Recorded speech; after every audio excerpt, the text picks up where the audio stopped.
महाकरुणिक तथागत भगवान बुद्ध, महामानव बोधिसत्व डॉक्टर बाबासाहेब आंबेडकर, श्रद्धा संपन्न घाटे परिवार, आजच्या या मंगलमय प्रसंगी उपस्थित असलेले या तालुक्याचे सामाजिक चळवळीमध्ये काम करणारे आमचे गौतमरावजी घोसळे साहेब आणि संपूर्ण घाटे परिवार, आजच्या या मंगलमय पावन पवित्र या शुभदिनी आज घाटे परिवाराच्या वतीने एका बौद्ध भिक्खूला अर्थात धर्मगुरूला भोजनदान या ठिकाणी भोजनदानाच्या निमित्ताने भिक्षूंना निमंत्रित करून आपल्या श्रद्धेनं शुद्ध अंतकरणातून निर्मळ अंतकरणातून जे काही आपण भंतीजींना भोजनदान दिलं, या भोजनदानाचं दानानुमोदनपर या ठिकाणी भिक्खू संघ तुम्हा सर्वांना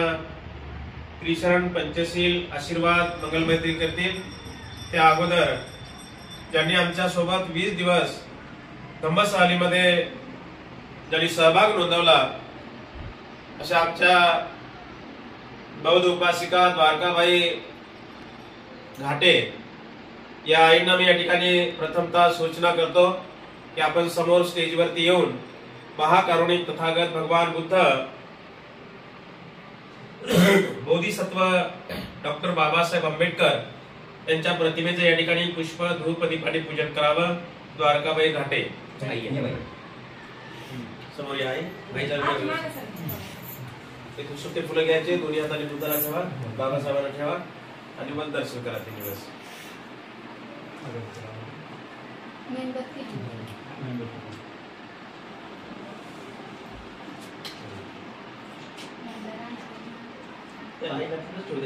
मेणबत्ती अगरबत्ती लावायला थोडंसं मोठी जोडी आहे ना, पडली जोडी आहे।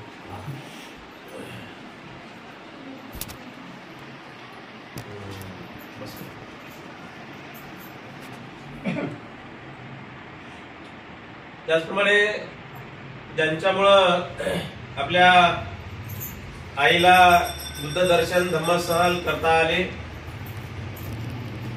कारण त्यांनी जर नाही म्हणले असतं तर आई काही करू शकले नसत्या, परंतु त्यांनी अगदी एका शब्दामध्ये त्यांनी आईचं तिकीट बुक केलं। असे आईचे 3 मुलं, त्यापैकी आईचे मोठे मुलगा आयुष्यमान भास्करराव घाटे आणि त्यांच्या धर्मपत्नी बौद्ध उपासिका रेखा भास्कर घाटे हे दोघजण या ठिकाणी पुष्प धूप दीपाने अगरबत्ती मेणबत्ती प्रज्वलित करून या ठिकाणी पूजन करतील। मी त्या दोघांना सूचना करतो की आपण या ठिकाणी समोर येऊन पुष्प धूप दीपाने पूजन करावं।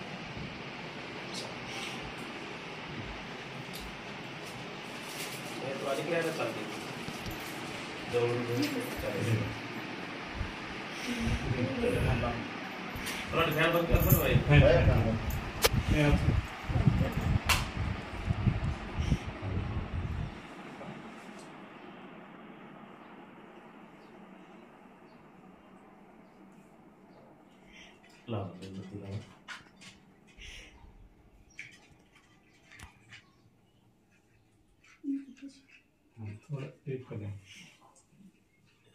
मेणबत्तीचं बुड गरम करा, टेक मध्ये चला।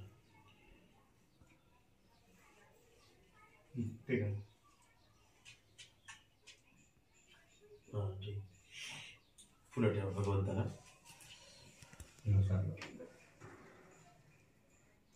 बाबासाहेबांना हार आणला का? फुलं भरपूर होते, तुम्ही दोघे तिघे पण हार वावायचा असला घरातल्या घरात। खाली बसून दर्शन करा, दोघं सोबत सोबत सोबत आयुष्यभर सोबत राहणार, दर्शन मागे पुढे नाही करायचं। बुद्धांग नमामि, धम्मं नमामि, संघं नमामि, सुखी व्हायचे। ठीक। त्याचप्रमाणे आयुष्यमान बौद्ध उपासक पद्माकर घाटे आणि त्यांच्या धर्मपत्नी बौद्ध उपासिका मथुरा पद्माकर घाटे हे दोघजण या ठिकाणी बुद्ध बाबासाहेबांच्या प्रतिमेला पुष्प धूप दीपाने अगरबत्ती मेणबत्ती प्रज्वलित करतील। थांबा दोघजण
करवंदन बुद्धां नमामि.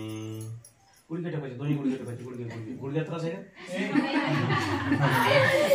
बुद्धां नमामि, धम्मं नमामि, संघं नमामि.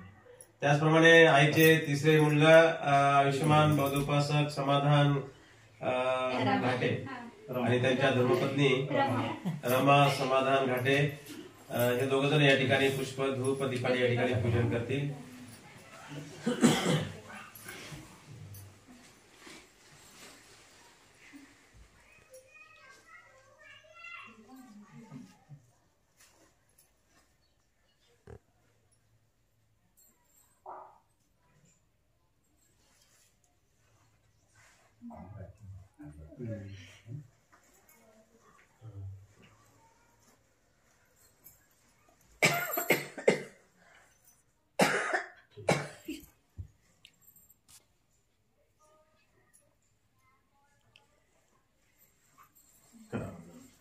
बुद्धं नमामि,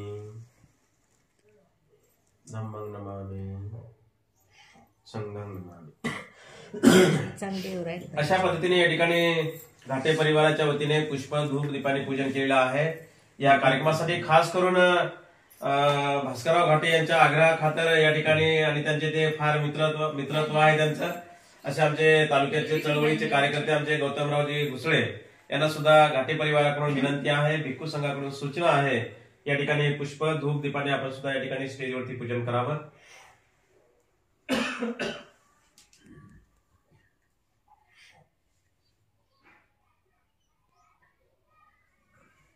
आता खरा बंदीचे वंदन करायला पाहिजे. साधू साधू भगवतु सुखी व्हा जय हो. अशा पद्धतीने या ठिकाणी घाटे परिवाराकडून पुष्प धूप दीपाने या ठिकाणी पूजन झालेलं आहे. विधिवत कार्यक्रमाला सुरुवात करूया. सर्वांनी हात जोडावं, सर्वांनी हात जोडावं.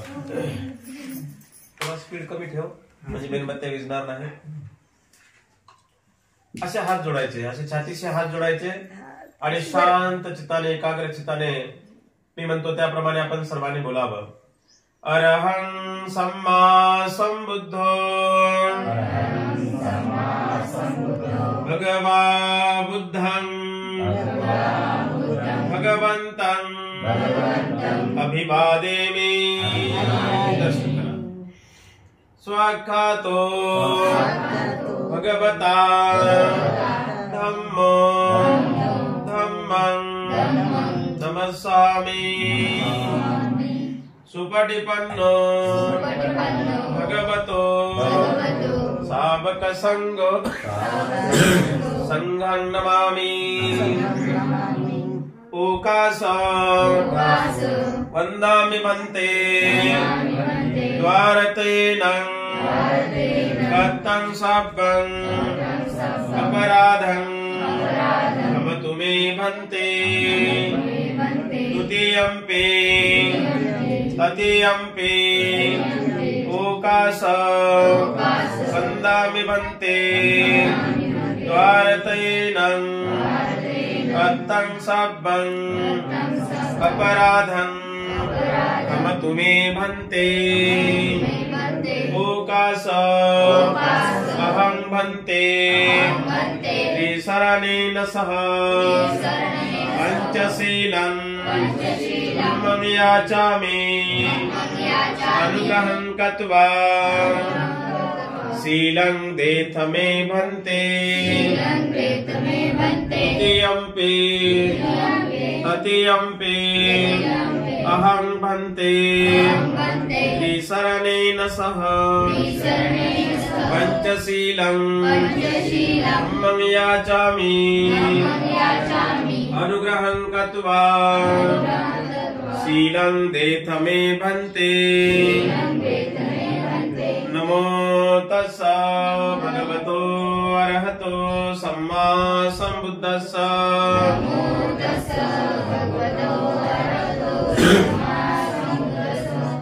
आणखी दोन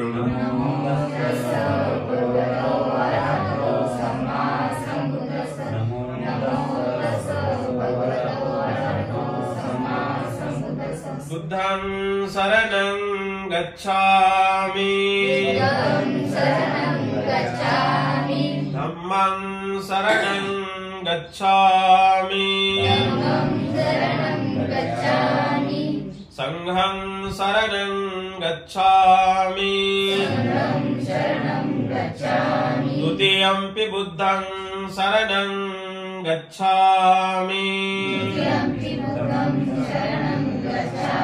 द्वितीयंपि धम्मं शरणं गच्छामि द्वितीयंपि संघं शरणं गच्छामि तृतीयंपि बुद्धं शरणं गच्छामि तृतीयंपि धम्मं शरणं गच्छामि तृतीयंपि संघं शरणं गच्छामि पाणातिपाता वेरमणि सिक्खापदं समादियामि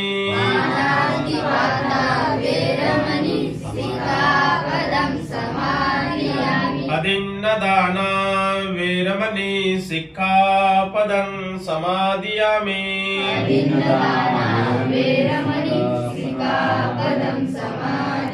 कामेषु मिच्छाचारा वेरमणि सिक्खापदं समादियामि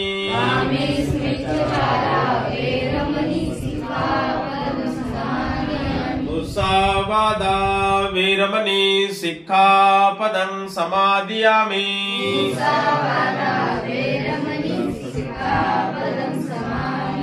सुरामेरयमज्जपमादठाना वेरमणि सिक्खापदं समादियामि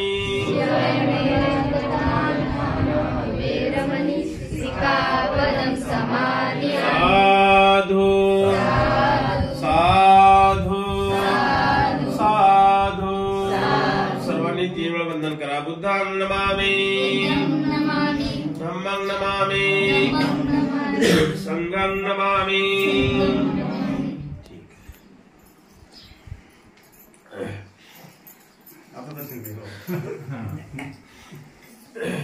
जगाला ज्याने सुख शांती मानवतेचा दुःखमुक्तीचा संदेश दिला, जीवन हे क्षणभंगुर आहे, मरणधर्मी आहे, असा ज्याने या जगाला अनित्यवादाचा सिद्धांत सांगितला, असे जगतवंदनीय विश्व शांतीदूत महामानव तथागत भगवान बुद्ध महान श्रेष्ठ असा की ज्यामध्ये कुठल्याच प्रकारची उच्च नीचता नाही, भेदभाव नाही, ज्यामध्ये सर्वांना समानता आहे, ज्यामध्ये न्याय नीती समता स्वातंत्र्य बंधुभाव आहे, असा श्रेष्ठ पवित्र बौद्ध धम्म, त्याच त्या बौद्ध धम्माचा प्रचार आणि प्रसार करण्यासाठी बौद्ध धम्म हा प्रत्येक मानवाच्या कानी पडावा. प्रत्येक मानवाने बौद्ध धम्माच्या विनयाला अनुसरून आपलं जीवन व्यतीत करून परिपूर्ण विकारातून, भयातून, संकटातून मुक्त व्हावं, या उद्देशाने भगवंताने निर्माण केला असा तो आदरणीय पूजनीय भिक्खू संघ खऱ्या अर्थाने तुम्हा आम्हा सर्वांना ज्याने माणूस बनविलं, स्वाभिमानाने जीवन जगण्याचा अधिकार मिळवून दिला, ताठ मानेने जीवन जगण्याचा अधिकार मिळवून दिला, असे भारतीय राज्यघटनेचे शिल्पकार महामानव बोधिसत्व डॉक्टर बाबासाहेब आंबेडकर या ठिकाणी उपस्थित भुसळे साहेब, त्यानंतर उपस्थित संपूर्ण घाटे परिवार. प्रिय सज्जनांनो, माणूस जेव्हा आपल्या मानव योनीमध्ये पदार्पण करतोय तेव्हापासून माणसाच्या मानवी जीवनामध्ये जीवन जगत असताना काही तात्विक गोष्टी महत्वाच्या समजून घेणं अत्यंत महत्वाचं आहे. कारण जन्माला तर सर्वच येतात, पशु पक्षी जीव जंतू किड्या मुंगे माणसं जनावर आहे की नाही, ते जमिनीवरले असतील पाण्यातले असतील पाण्याच्या तळामध्ये राहणारे असतील उडणारे असतील, सर्वच जन्माला येतात जगतात आणि मरतात. कारण या जगण्यामध्ये पण आपल्याला काही अर्थ कळायला पाहिजे. आणि म्हणून ज्या अर्थी आपण मानव योनीमध्ये पदार्पण करतोय तेव्हापासून आपण जन्मलो तेव्हापासून ते मृत्यूच्या क्षणापर्यंत या मधल्या काळामध्ये आपण कशा पद्धतीने जीवन जगलो यालाच खऱ्या अर्थानं जीवन म्हणलं जातं. लक्षामध्ये बाबासाहेब म्हणतात की 100 वर्ष जगण्यापेक्षा, लक्षामध्ये 100 वर्ष जगण्यापेक्षा तुम्ही एक दिवस जगला तर तो कसा जगलात हे महत्वाचं आहे. शेळी होऊन 100 वर्ष जगणं आणि वाघासारखं एक दिवस जगणं हे फार महत्वाचं आहे.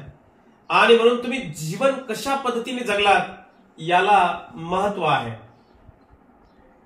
भगवंताने आपलं स्वतःचं महापरिनिर्वाण जेव्हा जाहीर केलं आणि भगवान महापरिनिर्वाणाला जात असताना त्यांच्या जवळचे अगदी सावली समान 24 तास त्यांच्या सोबत राहणारे त्यांचे एक शिष्य भिक्खू आनंद म्हणते, आनंद यांनी भगवंताला प्रश्न केला की भगवान, आपल्या महापरिनिर्वाणानंतर आमचा शास्ता आमचा मार्गदाता कोण? तेव्हा भगवंतांनी सांगितले की आनंदा, माझ्या महापरिनिर्वाणानंतर जे माझ्या धम्माला पाहतील धम्म त्यांना बघेल. लक्षामध्ये ते माझ्या धम्माला जाणतील धम्म त्यांचा उद्धार करेल. लक्षामध्ये आणि मग भगवंतांनी धम्माला अत्यंत महत्वाचं स्थान दिलेलं आहे. एवढं भगवंतांनी सांगून पुन्हा भगवंत म्हणाले की माझ्या या 4 ठिकाणाला जे कोणी उपासक, जे कोणी उपासिका, जे कोणी भिक्खू भिक्खुणी या 4 ठिकाणाला भेट देतील ते जीवनामध्ये धन्य ठरतील. मग 4 ठिकाण कोणते? पहिलं ठिकाण आहे ज्या ठिकाणी सिद्धार्थ गौतमाचा जन्म झाला ते ठिकाण लुंबिनी. लक्षामध्ये दुसरं ठिकाण आहे ज्या ठिकाणी सिद्धार्थ गौतमाला सम्यक संबोधीचा साक्षात्कार झाला, दुःखमुक्तीचा मार्ग मिळाला, ते ठिकाण आहे बुद्धगया. आणि तिसरं ठिकाण आहे ज्या ठिकाणी भगवंताने आपल्या धम्माचं चक्रगतिमान केलं, धम्माचा प्रचार आणि प्रसार केला, भिक्खू संघाची स्थापना केली, ते ठिकाण आहे सारनाथ. आणि चौथं ठिकाण आहे भगवंताला ज्या ठिकाणी महापरिनिर्वाण प्राप्त झालं ते ठिकाण आहे कुशीनगर. म्हणजे लुंबिनी, बुद्धगया, सारनाथ आणि कुशीनगर या 4 ठिकाणाला जे कोणी उपासक भेट देतील, जे कोणी उपासिका, जे कोणी भिक्खू भिक्खुनी भेट देतील ते जीवनामध्ये खऱ्या अर्थानं धन्य ठरतील. आणि या भगवंताच्या वचनाप्रमाणे आज आपल्या मावसाळा गावातून, आपल्या परिवारातून आमच्या द्वारकाबाई घाटे यांना तुम्ही 3 मुलांनी आणि 3 सुनांनी खरं तर तुमचं पहिले कौतुक करायला पाहिजे.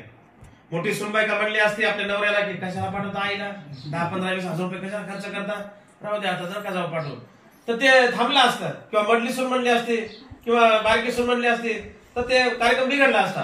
परंतु तुम्हा सर्वांचं खऱ्या अर्थाने मी पहिले अभिनंदन करेन की आपण एका शब्दावर आईला आपण देवदर्शन घडवलं. आई वडिलांचं देवदर्शन घडवणं हे फार मोठं पुण्यकर्म आहे. आणि म्हणून आपण एका मिनिटाचा आपण उशीर न लावता आपण 3 मुलांनी 3 सुनांनी आईची लगेच तिकीट बुकिंग करून लगेच आईला खर्च लागणारे पैसे वगैरे जे काय असेल ते आपण आईला पाठवून आईनं 20 दिवस या धम्म सहलीमध्ये सहभाग घेतला. या 4 ठिकाणाला भेट दिली तर दिलीच आईनं, परंतु या 4 ठिकाणाच्या व्यतिरिक्त जवळपास छोटे मोठे 70-72 ठिकाणांना आईनं भेट दिलेली आहे. ज्या ठिकाणी भगवंतांनी 6 वर्ष खडतरशी तपश्चर्या केली, अगदी भगवंताचं शरीर सुकून गेलं होतं, पाठ आणि पोट एक झालं होतं, डोळे अगदी खोलच्या खोल विहिरीसारखे खोल भगवंताचे डोळे झाले होते. अशा अवस्थेमध्ये ज्या ठिकाणी भगवंतांनी ध्यान केलं, तपश्चर्या केली, ती ठिकाण खूप उंचावर आहे, डोंगर आहे, ज्याला डोंगेश्वरी पर्वत म्हणतात. त्या डोंगरावर मला तर वाटलं आई चालणारच नाही, परंतु आईने एवढी हिंमत केली, अजिबात आई थकल्या नाही, आईचे पाय दुखले नाही, आईची गुडघी दुखली नाही. आणि एवढा मोठा डोंगर चढून आई त्या डोंगेश्वरी पर्वत चढून ज्या ठिकाणी भगवंतांनी खडतर अशी 6 वर्ष तपश्चर्या केली ते ठिकाण सुद्धा आईने बघितलं. ज्या ठिकाणी भगवंताला सोन्याच्या पात्रामध्ये सुजातानं भगवंताला खीर दिली ते ठिकाण सुद्धा आईनं बघितलेलं आहे. सुजाताचा महाल बघितला. बिंबिसार राजाने भगवंताला वेळुवन दान दिलं ते वेळुवन त्या ठिकाणी आईनं ध्यान केलं. त्या ठिकाणी वंदना ग्रहण केली, शील ग्रहण केलं आईनं. ज्या ठिकाणी आम्रपाली बदलली, आम्रपालीनं भिक्खू संघाला 500 एकर आम्रवन भिक्खू संघाला दान दिलं. ज्या ठिकाणी भिक्खू संघाची स्थापना झाली ती वैशाली सुद्धा आईने बघितली. अशा पद्धतीने जवळपास बौद्ध धर्मातील सर्वच ज्या ज्या ठिकाणी भगवंताच्या पदस्पर्श झालेला आहे, ज्या ज्या ठिकाणी भगवंताच्या जीवनामध्ये छोट्या मोठ्या ज्या काही घटना घडलेल्या आहेत, अशा सर्व पवित्र स्थळांना भेट देऊन आई खऱ्या अर्थानं धन्य झाल्यात. ही बुद्ध वाणी आहे, बुद्ध वचन आहे आणि बुद्ध वचनाप्रमाणे आईच्या जीवनाचं सोनं झालं. तुम्ही किती घर दार बंगले, किती सोनं चांदी घरामध्ये तुम्ही ठेवलं, किती बांधाला बांधलं 50 एकर जमीन मिळवली, हे सार जागचं जागेवर राहते. परंतु माणसानं केलेलं सत्कर्म, पुण्यकर्म, कुशल कर्म हे चिरकाल जिवंत राहत असते. आणि म्हणून आज या धम्मसहरीमध्ये सहभाग नोंदवून आपल्या निवासस्थानी त्या सुखरूप पोहोचल्या आणि त्याचं एक दान पुण्य म्हणून आज आपल्या परिवाराच्या वतीने मोठ्या श्रद्धेनं, मोठ्या शुद्ध अंतःकरणातून, निर्मळ अंतःकरणातून एका बौद्ध भिक्षूंना निमंत्रित करून बौद्ध भिक्षूंचा यथायोग्य चांगल्या पद्धतीने सन्मान करून, गौरव करून, स्वागत करून आज भिक्षूंना आपल्या परिवाराकडून भोजन दान दिलं. दानाला अत्यंत महत्वाचं स्थान आहे. बौद्ध धर्मामध्ये दान हे महत्वाचं आहे. लक्षामध्ये दानामुळं माणसाच्या विकार नाहीसे होतात. माणूस शुद्ध बनतो, माणूस निर्मळ बनतो, माणूस निष्कलंकित बनतो. भगवंतांनी 10 मार्ग सांगितले, त्यापैकी पहिला एक मार्ग सांगितला ते म्हणजे दानाचा मार्ग. आणि म्हणून या दान पारमितेला जाणून आतापर्यंत ज्या ज्या लोकांनी भगवंताला आणि भगवंताच्या काळामध्ये भगवंताला आणि भिक्खू संघाला ज्या ज्या लोकांनी मग चिवरदान केलं असेल, कुणी भोजनदान केलं असेल, कुणी विहार बांधून दिला असेल, कुणी पुत्रदान दिलं असेल, हे लोक मात्र आजही इतिहासामध्ये जिवंत आहे. बौद्ध साहित्यामध्ये सुजाता नावाची भगिनी जिने भगवंताला खीर दिली. आम्रपाली नावाची गणिका, जिला नगराची गणिका समजत होते, परंतु तिनं 500 एकर भिक्खू संघाला आम्रवन दान दिलं आणि भिक्खू संघाला भोजन दान दिलं. सम्राट अशोक राजा ज्यांनी पोटचा एकुलता एक मुलगा महेंद्र आणि एकुलती एक मुलगी संघमित्रा यांनी भिक्खू संघाला दान दिलं. 84,000 विहार, लेण्या, स्तूप करून भिक्खू संघाला दान दिल्या. एवढा करूनही तो थांबला नाही, तर मुलगा आणि मुलगी सुद्धा भिक्खू संघाला दान देऊन त्यांनी कुशल कर्म केलं.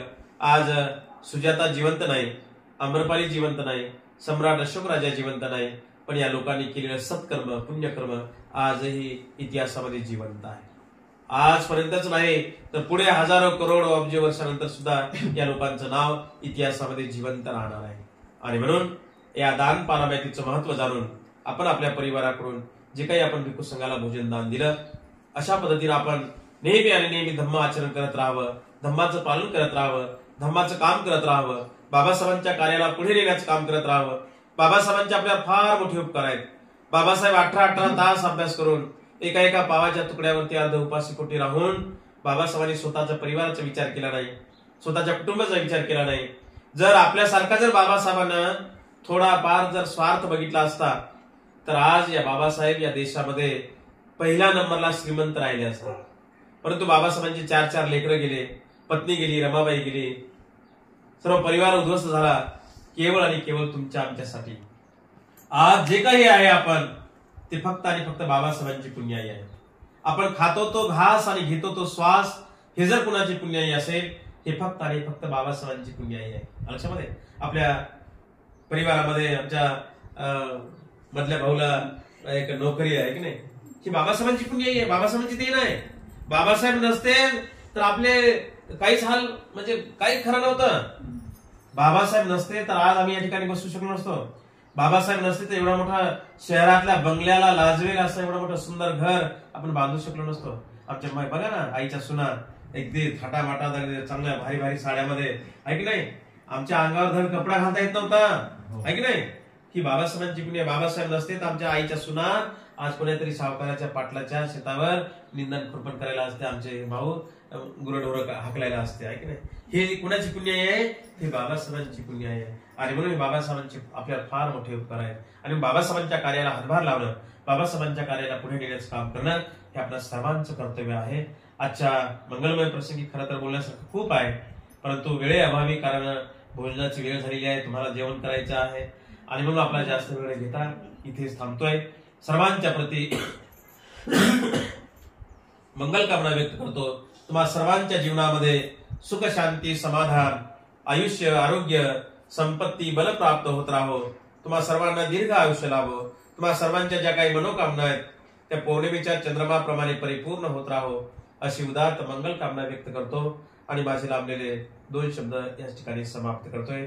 पण सर्वांनी साधू साधू साधू. बुद्धं नमामि, धम्मं नमामि, संघं नमामि. या ठिकाणी घाटे परिवाराकडून भिक्खू संघाला फळदान करण्यासाठी फळ आणलेले आहेत, ते फळदान होईल. सर्वांनी हात लावायचा, हात जोडायचे. या आई समोर या.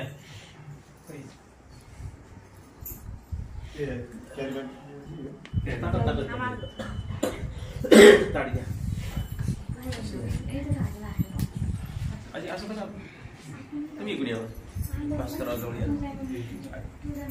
आई असं या, असं या, तुम्ही समोर या, समोर या.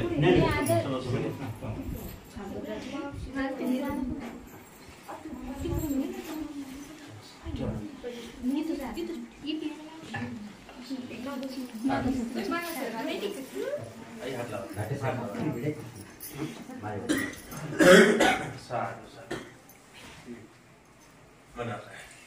इमं भिक्खु संघस्य फलहारं अर्थदानं देमं द्वितीयंपि तृतीयंपि. इमं भिक्खु संघस्य फलहारं अर्थदानं देमं. म्हणतेजी आम्ही आमच्या दीर्घ सुखासाठी पुण्यकर्म म्हणून आमच्या परिवाराकडून भिक्खू संघास फलदान, आर्थिक दान देत आहोत. या दानाचा स्वीकार करावा अशी आम्ही दुसऱ्यांदा तिसऱ्यांदा विनंती करतो. दानं ददन्तु श्रद्धायं शीलं रक्षन्तु सर्वदा भावनाभिरता हुन्तु गच्छन्तु देवतागता. सबे बुद्धा बलपत्ता पच्चकानं च यं बलं अर्हन्तानं च तेजेन रक्षं वन्दामि सर्वसो. सबेन्द्रियो विभजन्तु सर्वरोगो विनाशतु. माते भवन्तु अन्तरायो सुखी दीर्घायुको भव. भवतु सर्वमङ्गलं रक्षन्तु सर्वदेवता सर्वबुद्धानुभावेन सदा सोत्थि भवन्तु ते. भवतु सर्वमङ्गलं रक्षन्तु सर्वदेवता सर्वधर्मानुभावेन सदा सोत्थि भवन्तु ते.